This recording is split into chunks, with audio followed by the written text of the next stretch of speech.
और 3D के बारे में, ये पार्ट 2 है, इसके बारे में जानेंगे, जिसमें सिर्फ लम्हा 1D भी बोल सकते हैं आप। यदि कोई सीधी रेखाखंड खींचा जाता है, रेखा खींची जाती है और इसकी मोटाई को हम नहीं मापते हैं तो ये 1 विमीय हो जाएगा। अगर इसकी मोटाई को नगण्य मान लिया जाए, सिर्फ लंबाई खींची जाए तो ये हो जाएगा 1 विमीय। जिस प्रकार ये बोर्ड बना हुआ है, इसकी ये क्या है, एक लंबाई है और एक चौड़ाई है, तो इसकी कितनी विमाएं हो जाएंगी, 2 विमाएं। 2 विमाएं होंगी हमेशा वो 90 पे होंगी, 3 विमाएं होंगी वो भी 90 पे होंगी। तो 2 विमाओं के बारे में जानेंगे। जैसे एक पेज है, एक पेज किस आकार का है, आयताकार के आकार का है, एक लंबाई है और एक चौड़ाई, इसकी मोटाई को हम नगण्य मान रहे हैं। यदि हम उसकी मोटाई को भी नापते हैं तो ये घनाभ है, जैसे कि आपका ये घनाभ है। तो अभी हम 3D ना बोल के 2D है ना, 2 डायमेंशन की बात करें तो एक लंबाई और एक चौड़ाई, जो कितने अंश का कोण है, 90 अंश का कोण है। 2 विमाएं हैं, एक लंबाई और एक चौड़ाई, तो ये कहलाएगा 2D। तो ये इसमें कुछ हिस्सा ऊपर उठा हुआ नहीं है, यदि इसमें कोई हिस्सा ऊपर उठा हुआ है तो वो त्रिविमीय हो जाएगा। जैसे उदाहरण के लिए ये त्रिभुज है, त्रिभुज में भुजाओं की संख्या तो 3 है, तो विमाएं 2 है, एक लंबाई और एक चौड़ाई। अब जैसे ये समोसा होता तो समोसा की कुछ ऊंचाई हो जाती तो वो 3D हो जाएगा। अभी एक लंबाई और एक चौड़ाई है, ये 2 विमीय है त्रिभुज, इसमें कोई हिस्सा ओरा हुआ नहीं है तो इसकी ऊंचाई नहीं है, तो ये 2D है। तो 2D में क्या आएगा, त्रिभुज आएगा, आयत आएगा, वर्ग आएगा। ये जो वर्गाकार है उतना ही लंबा उतना ही चौड़ा, ये भी हमारा एक लंबाई है और एक क्या है, चौड़ाई है। ये 2 डायमेंशन है, 2D है, मतलब इसका कोई हिस्सा ऊपर उठा हुआ नहीं है। वृत्त की बात करें जैसे हम, तो वृत्त भी हमारा 2D है, ये वृत्त ऊपर उठा हुआ नहीं है, तो वृत्त काय में आएगा, वृत्त भी आएगा 2D आएगा, 2 विमीय आएगा।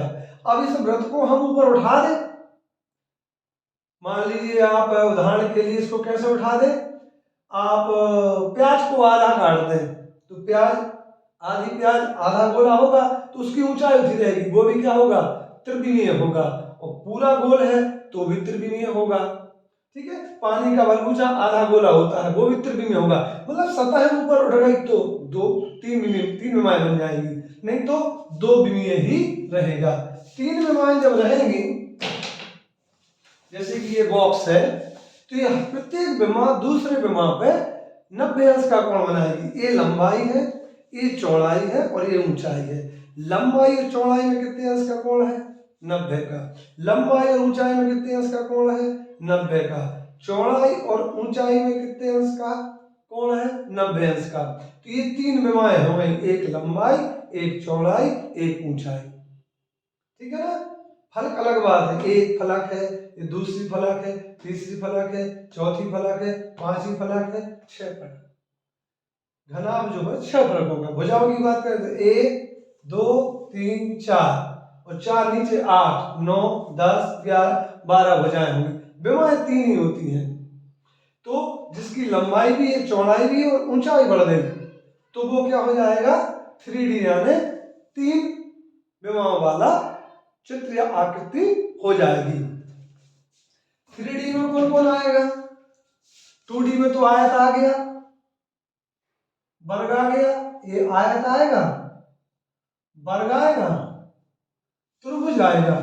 समकोण त्रिभुज हो या विषम बाहु त्रिभुज हो, ये दोनों सभी त्रिभुज जो हैं वो काय में आएंगे, 2D में आएंगे, 2D के उदाहरण है। और क्या आएगा, वृत्त भी आ जाएगा, ठीक है ना, वृत्त भी आ जाएगा। तो ये काय के उदाहरण है, 2 विमीय के उदाहरण है। अब हमारा त्रिविमीय क्या होगा, घन होगा, क्या होगा, घन। आपने डाइस देखा होगा, जब हम लूडो खेलते हैं या फिर सांप सीढ़ी खेलते हैं, उसमें देखें तो सारी की सारी भुजाएं बराबर होती हैं, ये घन है, ये त्रिविमीय है। घनाभ की बात करें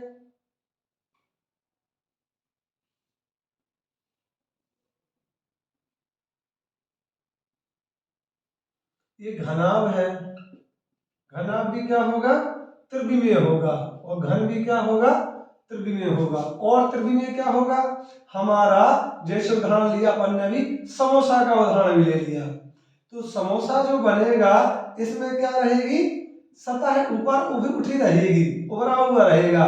जैसे हम समोसा बना रहे हैं या बना रहे हैं, ला रहे हैं, जो भी है, तो समोसा की आकृति कैसी हो गई, एक लंबाई भी होगी, एक चौड़ाई भी होगी और एक ऊंचाई भी होगी।